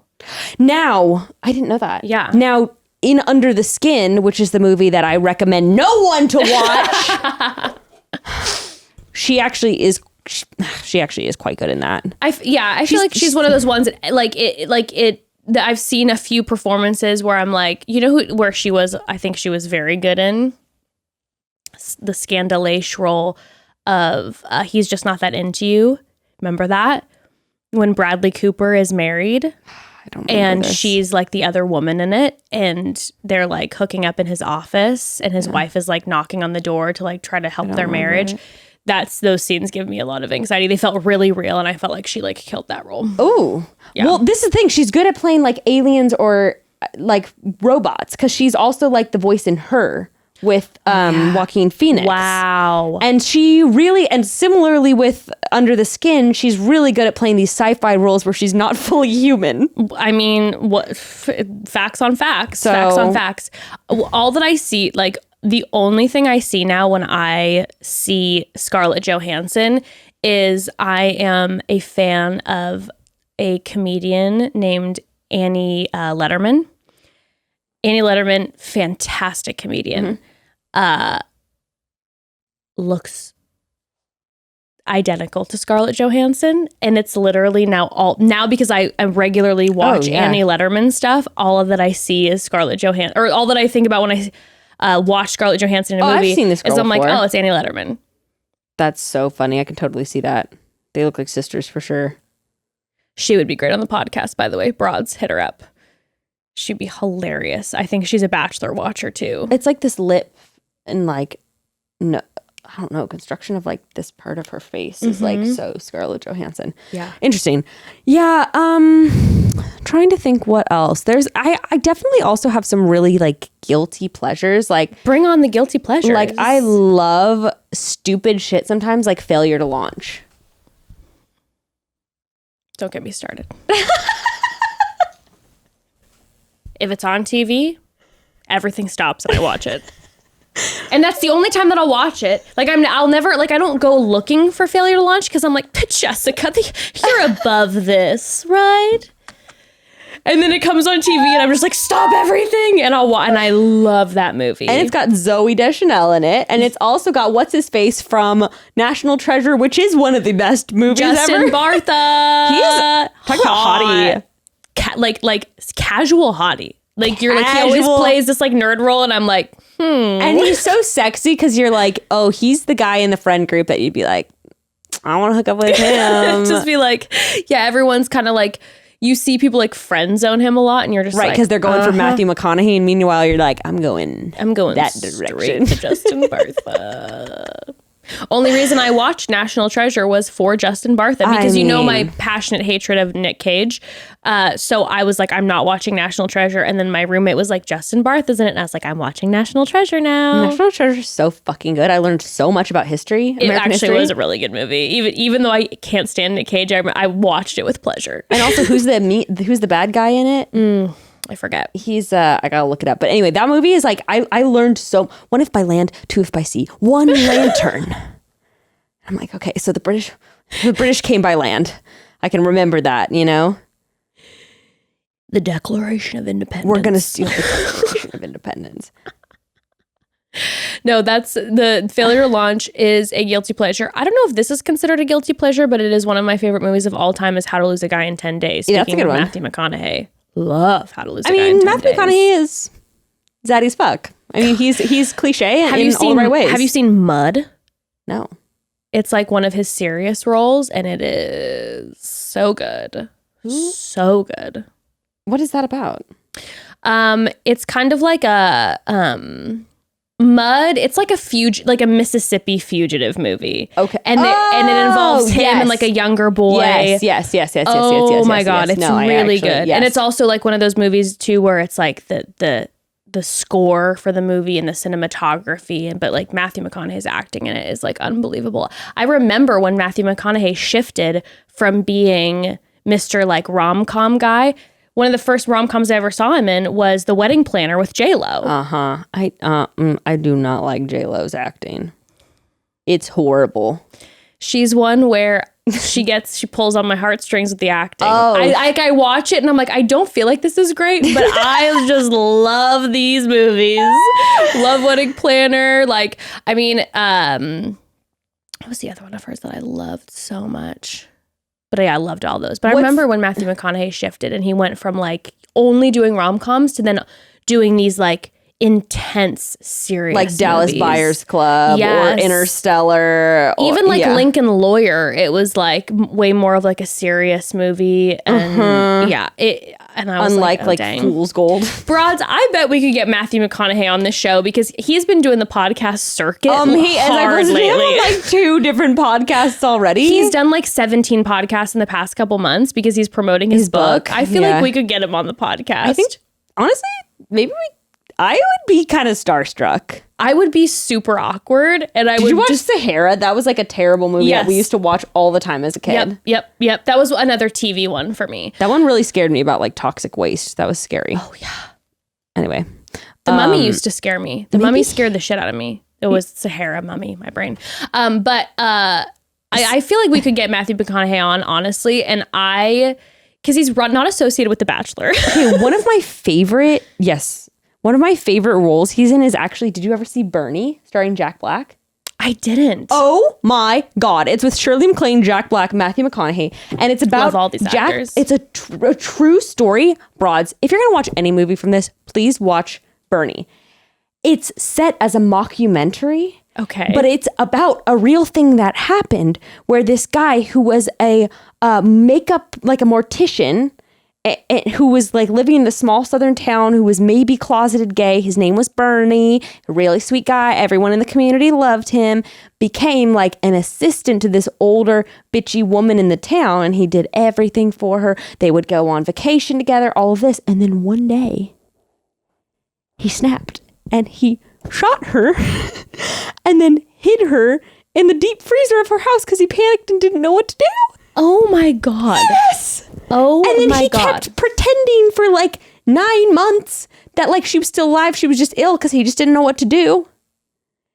And then her family came a-looking and found out. Yeah, and then he went to jail. But I believe like now... But it is a wild story, and Matthew McConaughey plays the sheriff of the town, and they have all these characters, so they're doing interviews like it's a mockumentary, and they're all based off of real people, and so at the end, they show side by side with the real sheriff, with the real... That is my most favorite. Right? That's my most favorite thing that movies can do is when you actually, at the end, you see the characters, like who you were watching, you're like, oh my God, they were real. I know some people don't like Matthew McConaughey, but I like that he is kind of full of himself. It's kind of amazing, actually. Broad, sorry, I had to turn the air on because it is 5,000 degrees in here. I know, I feel the same way. There's some actors and actresses that I'm like, oh yeah, they seem full of themselves and whatever. And then for some reason, some just, it's like, I kind of like that, like, vibe. I like it. I like the cockiness. Like, I mean... Right, and then it's like but he's not like Meryl Streep cocky, you know. He's just speaking of cocky. What are your thoughts on Christian Bale? I don't know about much of I don't know much about Christian Bale like outside of his acting, let's say, but Christian Bale. Or please say Newsies. No, in Little Women. Oh, Lori. I had fantasies about having a neighbor like Lori that would sneak into my fucking attic, let me tell you. Oh my God. Top 3? Like growing up. Okay. Fantasies. Lori was he had to be in top 3. Did you watch also him in Newsies though? Did you ever watch Newsies? No. Okay, this was very exciting to me. Okay. Newsies is a musical. Yes. And it's about the newspaper strike in like 1920, right? Yes. Because that's a Broadway musical, right? It's a Broadway musical. But I think it came from Disney, and then it became a Broadway musical after this movie came out. Christian Bale is the main newspaper boy in it. And so he's singing and dancing the entire time, and he is so attractive in it. I remember when I saw it, I was like 12. And as a 12-year-old little lady in my home where it was all these strict viewing things, it's a musical that has 500 men in it who are maybe like, you know, between, again, like I was like 18. 12, between like the ages of like 17 and like 25, you know, so there was some of these younger guys in it where I was just like, oh my God. And they were musical theater, like dancing and singing, and the songs are so fun. Isn't it weird how like as you get older, like you do, like your ages shift where like I'll look now like at an 18-year-old in a movie I thought was sexy as a 12-year-old. Now I'm like, oh my God, is he in junior high? Yeah, no, now it's like, Isn't that so funny? I almost like can't do it now because I'm like, this feels a little creepy to me. Like the TikTok boys. Yeah, exactly. Just like the TikTok boys. It's just like, yeah, no, I'm just not going to go there. But okay, we need to talk about, have you watched the new Little Women? I have not. And I need you to watch it. I need to get your thoughts and feelings on it. Okay.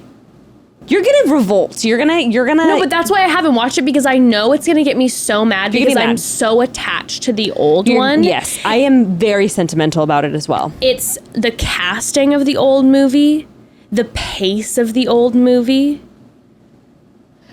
I liked every single character in the old movie. Yeah, a few things about. A few things about the new one that got me heated. Tell me.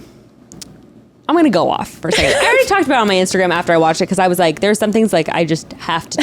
There are some things I cannot like deal the stupid book I'm reading about right now. I can't stop talking about it on Instagram, even though like 2% of the people who follow me have read it. I don't give a fuck. You have to get feedback from the people. Okay, now the new Little Women. One, it jumps order all around. Beth is dead. Beth is alive. Beth is dead. There is like. It's chopped up in terms of it's no. Yes, it's out of order. Louisa May Alcott had this book in the order for the reason it was in. Okay? And a lot of people say that it's closer to the book, but I don't give a fuck. But when isn't the book written in chronological order? I don't know. Maybe not. I don't know. Maybe I'm losing it, but I feel like I feel like the book was written in chronological order. I don't know, but it's out of order. 2.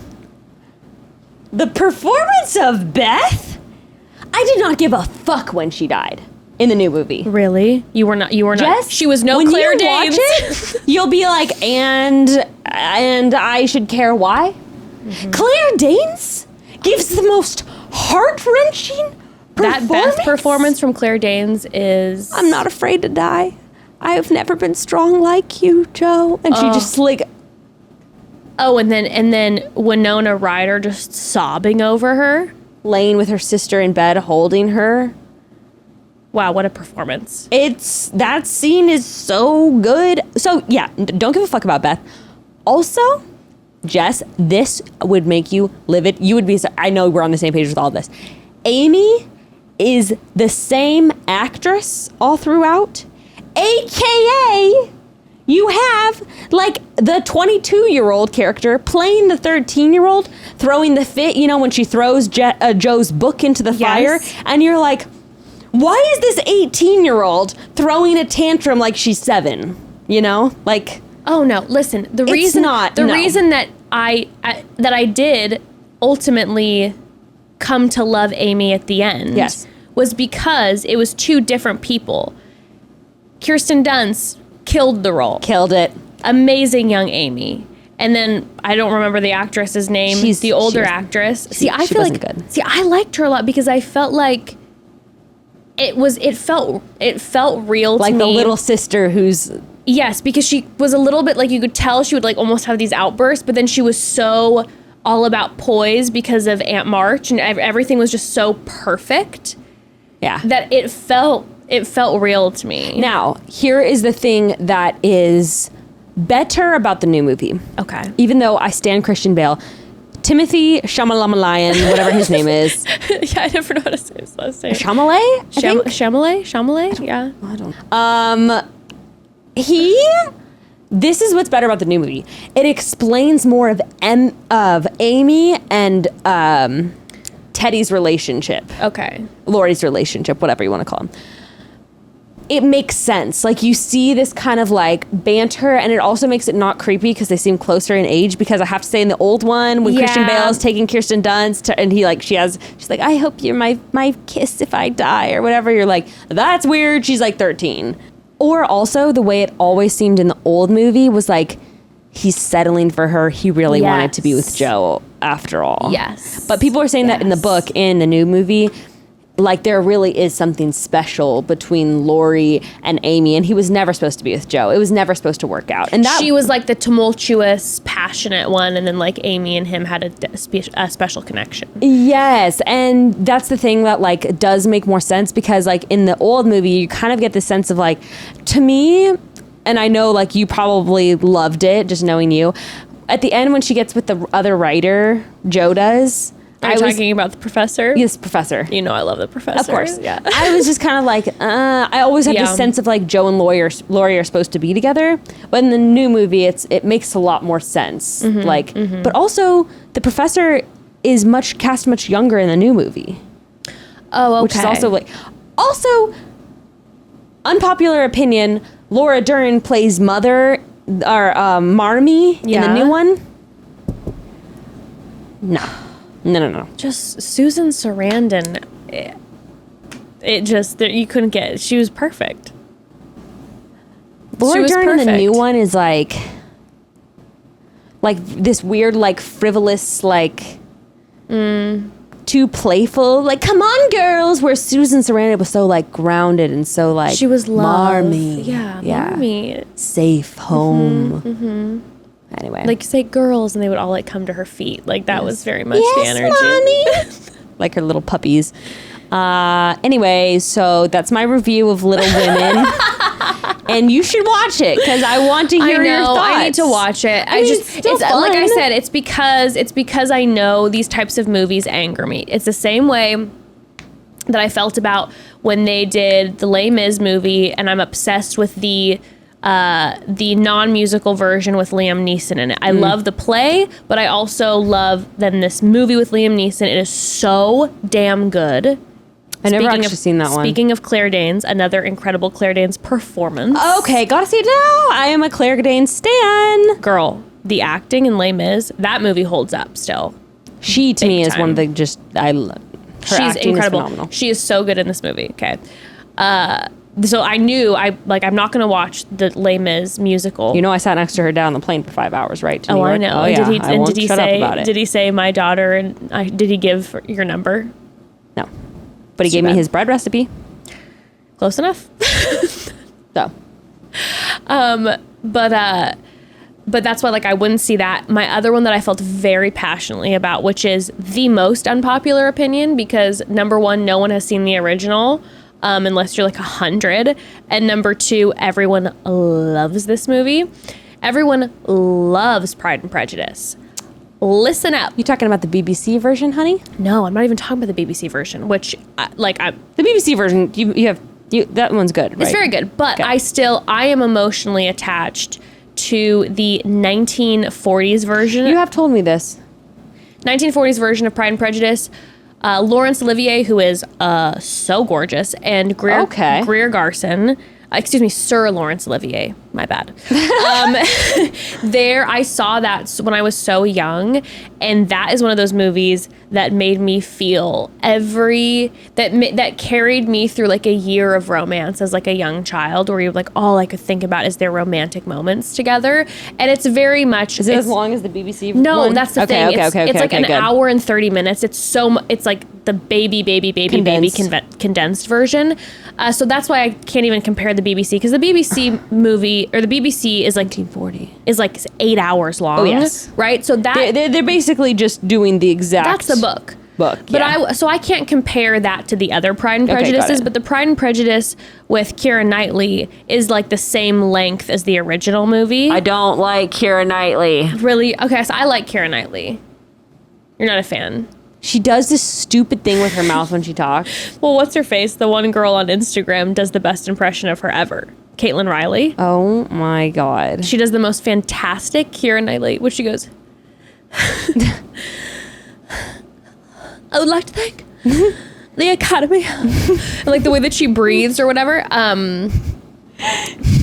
But everyone else I sent you on Instagram too. Remember? I think it's her. Oh, is it? Okay, yeah, I think it's Caitlin Riley. She does the most incredible impersonation of Keira Knightley.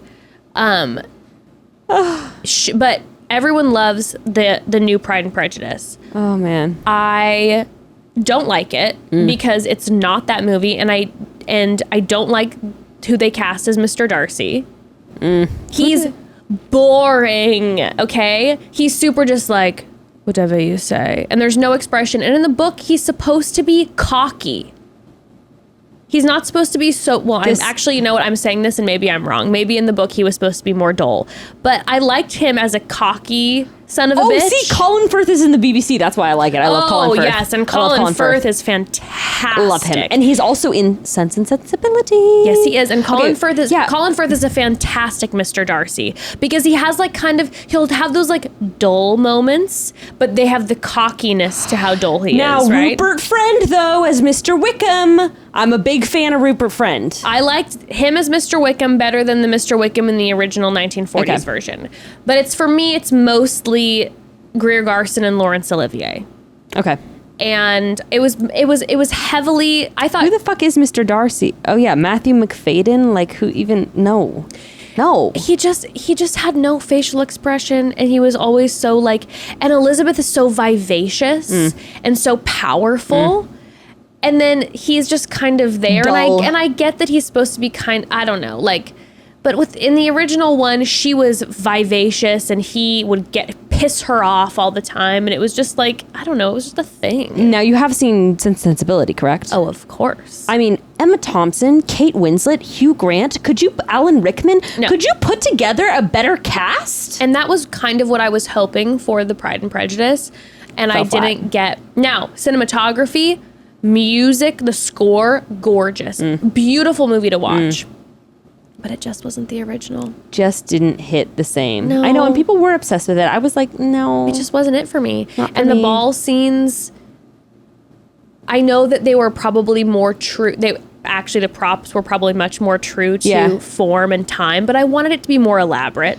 I wanted it to be more grandiose. I wanted it to be over the top. Yeah. Like that movie Vanity Fair. Yeah. It was like super over the top and like just a treat for the eyes. Right. Kind of like what was the really shitty movie? I thought it was shitty. I personally didn't like it. The Marie Antoinette movie. Oh yeah, I don't think I ever saw that. I didn't enjoy it, but I liked the visuals of it a lot. Yes. Similarly. Now, one last one while we're kind of on that topic. Yes. I'm trying to find it right now, but it was basically the I want to say Ewan McGregor was in it, but maybe not. Ooh.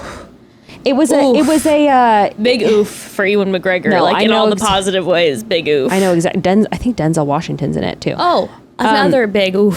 It is two of my favorites. Okay, Denzel and Ewan. Okay, maybe it's not Ewan, but I'm pretty sure it's Denzel is in it. It is it's a Shakespeare. It's a Shakespeare they do. That they did in probably 1998. They did Much Ado About Nothing, 1993. I don't think I've ever seen this. You haven't seen this? Denzel is in it? Yes! It's so oh my God. Good. Oh, this is certified fresh on Rotten Tomatoes. Yes. Oh, no. It doesn't have, I'm sorry. It's not. It's got Keanu Reeves, Emma Thompson, Denzel Washington, Michael Keaton. What? And hold on, I'm writing this down in my notes right now because I want to watch it now. Look at it. Oh my God, it's amazing. Oh my God. Okay, it doesn't have Ewan McGregor. I was getting him confused with this person who I don't know who he is. Kenneth Branagh? Not sure, but honestly, I'm going to be okay because with the rest of that cast. Well, look, I thought, here he is in Much Ado About Nothing. I was like, I remembered him as Ewan McGregor. Yeah, he kind of has Ewan McGregor vibe. But it is incredible. I'm going to watch that Much Ado About Nothing. You are going to just love it. It's so sexy. It's super sexy. I am so excited. But it's all set in old, it's set sort of in these olden times, but it's with this very modern cast and that time era too. A Knight's Tale is one of my favorite movies. I'm sorry, Paul Bettany in A Knight's Tale. I have a huge crush on Paul Bettany. Look at her beautiful dress. It's just so sexy. You know what? I haven't seen A Knight's Tale. Okay, that's one. I know. I'll do my homework. I'll watch Much Ado About Nothing. You have to watch A Knight's Tale. It's so good. It has modern. It has they speak the verbiage. Shannon Sossman is my goddess. Paul Bettany is one of, in my opinion, the best actors ever. He plays Chaucer in it, the author, the famous. Oh yeah. Chaucer. He plays Chaucer, and he is so fucking funny in it. I'm talking you'll die laughing funny. Okay. It's one of the top movies.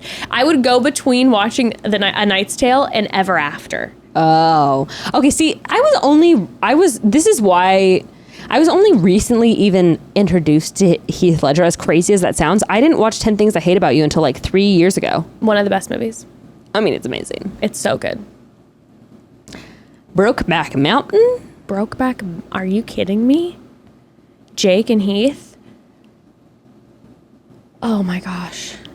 And groundbreaking, like so devastating, yeah, and hot at the same time. The whole time I was like, I'm really turned on and really sad. Yeah, it was. Same time, and I don't know what to do with myself. It evoked every emotion, and it was like, it's so good. I mean, one of the first huge blockbusters. That's true. That was like based on like 2 gay male leads, like.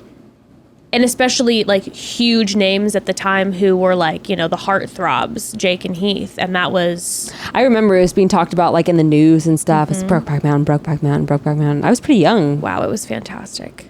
I only recently watched that too, and I was like, oh my God. Knight's Tale, I'm telling you, Becca, I promise you I'm not leading you astray. Okay, no. It is so good. I will write it down. And then quick cue about Ewan McGregor. Have you seen... It came out maybe 4 years ago. Ewan, in his role where he plays Jesus in the desert for the 40 days. What? And also Satan. What? It's called Last Days in the Desert. What? And it is unbelievable movie. What? He legit plays Jesus, and then he also plays Satan tempting Jesus. I have to watch this. It's fantastic. That's an interesting one. It gets 80% from critics and 45% from audience. Apparently, the audience didn't like it. So the way It's that very it's like art. Sounds like kind of it's artsy. very artsy. Okay. And the way that I thought the way that it was done was absolutely fantastic. But the way that he differentiates between himself as Jesus and then himself as Satan and Last Days in the Desert. I'm writing that down. I want to watch that like tonight. I mean, like I remember seeing the audience score because I looked at it before I was about to watch it, and I was like, I had a moment where I was kind of like, maybe. I get why some people wouldn't like it. I also think that if you're going into the movie thinking it's going to be some sort of like thriller about Jesus and Satan like combating in the desert, it's not it. It's slow. Yeah. It's heavy. Is it psychological? It's psychological, and Yeah. I think it's also one of those movies that if you're not familiar, like really familiar with scripture, you're kind of like, what's going on right now?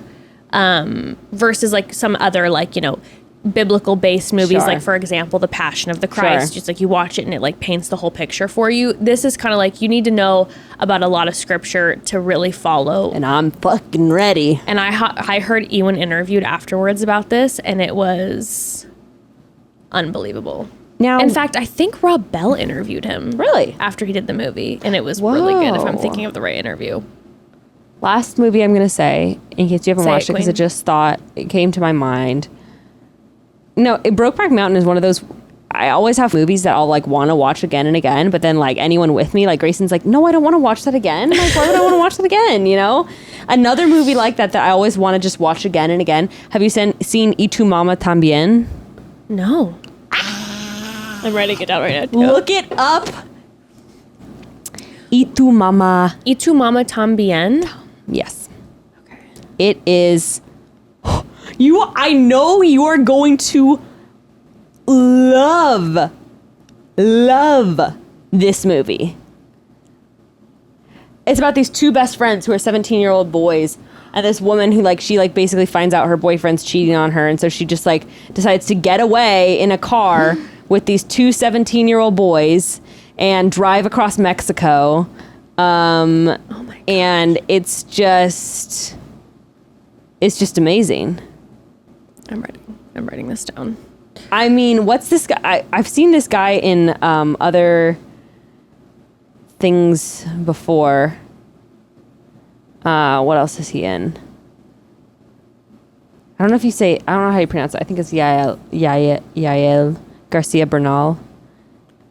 Oh, you mean gorgeous? Yes, sexy as You mean McGorgeous? so fucking beautiful. He's in actually a lot of movies. I've seen him in a number of things before, not just Mexican movies. He's amazing. Anyway, he's really young. Oh, he's in The Kindergarten Teacher. Okay. Anyway, Yeah, it's a good one. I'm looking at his filmography right now. Okay, I'm distracted. Sorry, bros. Yeah, no, I started looking at his photos and I was like, no, that one, you will just love it. It's a delight from start to finish. It's like about like youth and aging and like life and death and like sexuality and like all these things at once, and it's just like everything you want in a movie. I have Much Ado About Nothing and Mama Tambien. Yes. I'm going to watch, and then I will watch Little Women. Nah, don't prioritize that. That's not a priority for me. It won't be a joy. It won't be a joy to watch like these two. I want a joy. I would like a joy, and I would like a good feeling, a good zip through my body.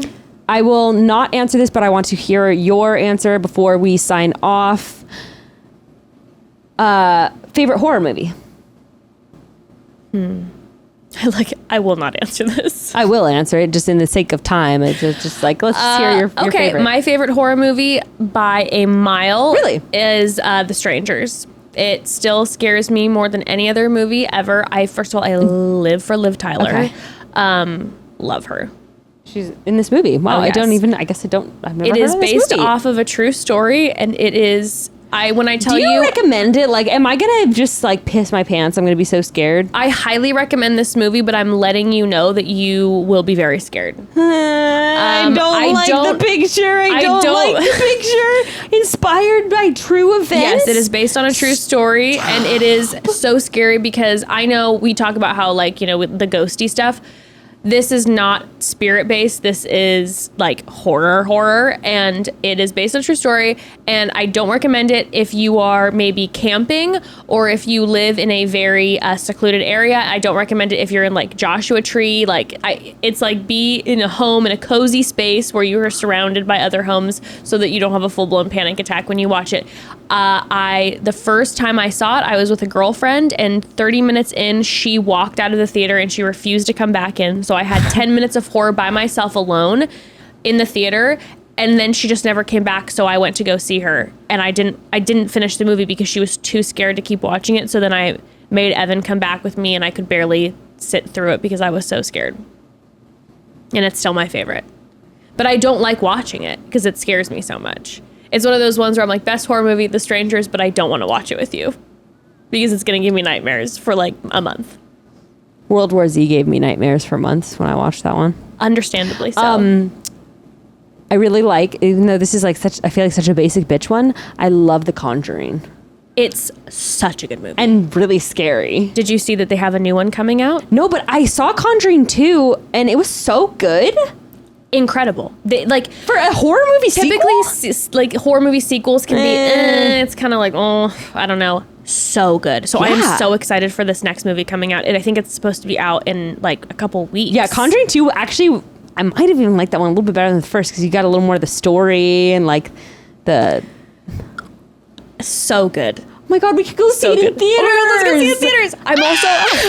I'm also for my horror fans out there. There is a movie coming out. It actually might be coming out the day that this episode drops.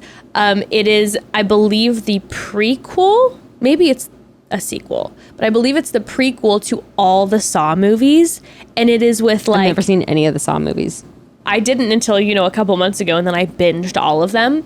So good. Don't hold up very well, but still really fun. And horrifying and disgusting. But...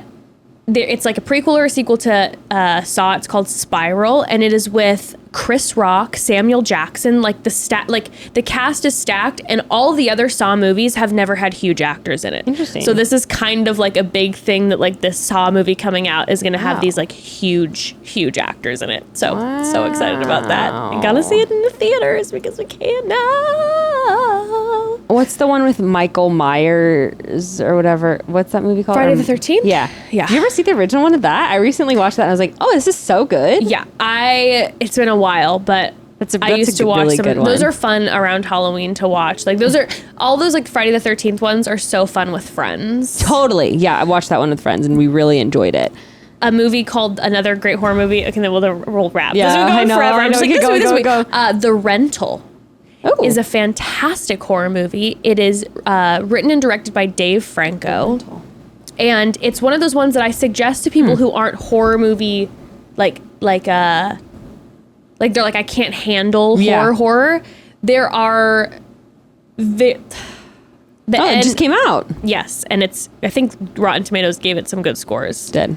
Audience said it was shit, but I don't get that. I do not get that. It was so good. The end gets really scary, but throughout the whole movie, the movie is very, it's tense, but it's emotionally, they're in the same like Airbnb basically the entire time, two couples, and you find out all this drama going on, and it's like very intense emotionally, like, movie, and then there's these random horror elements that start happening. It's like, to me, I thought it was an absolutely fantastic combination. Get Out is one of my favorite like thriller movies like of all time. Yes. Us was the second one. That's what I was trying to remember. Okay, I don't think I saw it. My sister loved it. I didn't love it. Did you ever see The Platform? One of the best movies ever. It really is. It really is. One of the best movies ever. Hands down. Now get this. Did the audience like the Platform? Oh, I think so. I think The Platform did really well. Okay. Now get this. This theory about The Platform. Oh, I think you've... Have I told you about this? I feel like you might have shared this theory. About the hair in the food? Yes. Mm-hmm. I need to watch it now again with that theory. I've already watched it twice. It's so good. Yeah, that basically no one gets saved. One of my favorite things about that movie was that I randomly turned it on one night with Evan, and I had no idea what it was, and I hadn't heard anyone talking about it. So I had no expectations going in, and I was like, oh my God, what is this movie? Same thing. I saw it on Netflix, and I was just like, oh, let's watch. This seems interesting. Wow. I've watched it 4 times now, I want to say. There's something... when I watched it most recently, I was like, this is so violent and grotesque, but somehow it is not disturbing to me. Yeah, there's something about the cinematography, and there's something about the way that it's shot, and it's almost familiar. It almost feels so close to home in the most eerie way of just human behavior that you're almost not shocked by it, even though everything that happens is shocking. That's the only way I can describe it. Yeah. That's how I felt about it, though. I could see other people being like, no, it was horrifying. It was very scary, but I completely hear what you're saying. Like a familiarity about it, and you're like, that is humans. That is humans. I feel kind of that way about The Handmaid's Tale. Oh my God, I read the book. Where the show it's so heavy and so horrifying, but it's so real, and there's so many things that have been and are current about it. Couldn't make it past the first episode. I understand that. I know Evan couldn't either. I was like, let's watch this running together. In the forest, and there's scenes with her kid, and I was like, I'm out. Yeah, I kind of forced myself to watch the first couple episodes, even though I was like, this is absolutely traumatizing. And now it's in its 4th season, and the episodes come out Wednesday night at midnight, and I'm literally staying up until midnight to watch them when they drop, because I'm just on pins and needles. Ooh, that kind of makes me want to actually dive in. It's really good. It's heavy. It's really heavy. I feel like when I started watching it, Ember was younger, and it was way harder for me to watch. Not that it's any less traumatizing and horrifying, but I think that there was a little bit of that for me, where I'm it would give me just radical anxiety. Very different, but truly last thing. Did you watch Orthodox on Netflix? The miniseries? No. About the Orthodox Jews? No. I heard it was so good. I heard it was so good. Who did I hear talking about that recently? It's stellar. I need to watch that. That was one that I had numerous people recommend to me that I'm like, okay, I really need to watch this. It's a good one. It's also 4 episodes. Okay. I'll watch it. Yeah, it's 4-hour-long episodes. I can do that. I feel like I've been so busy lately, I haven't been watching movies or TV shows. I'm just like, I don't have time. It's so nice to get one in every once in a while. Right. I started actually watching this HBO show called It's a Sin about the AIDS crisis in that one is actually pretty wild, because our country and our history doesn't like to talk about the AIDS crisis. And there's so much that we don't know. Like, there's so much that I didn't know that a lot of people I think don't know. And then you start watching and you're like, holy shit, this was in the 80s. And like the president didn't acknowledge that like as many people died like as in COVID, and just no one was like saying anything about it because it was just like the gay plague. Oh my God. Oh God, I need to watch It's really good. Okay. It's also just like, it's a No, to inform yourself. Like, but it's also just like, it's a HBO show. So it's like, there's drama and there's romance and there's all of this, and you're also seeing what actually happened, which was so crazy. Like, yeah. Anyway, we could go on forever. That was an unexpected Movie Broads episode. There's some of our favorites, some that we don't like, some that we refuse to watch. Broads will, let us know in the comments. Oh, definitely our post on Instagram will ask for movie suggestions, because I want to list a list of movies that I should be watching. I feel like during the COVID times, I just did so much like movie watching with Evan at nighttime that I feel like I don't know. I feel like I burnt out a lot of Netflix, so I need some good suggestions. Good suggestions. Yeah. But we love you, Broads. Tune into Chatty Bros tomorrow, and we'll chat soon. Broads, we had to get in some of these tangential episodes before it is I know. Bachelorette season. Yeah, tune into the Bros tomorrow, and then tune in next week for our cast list breakdowns of Katie's season. So excited. So excited. Chat soon, Broads. Chat soon, Broads.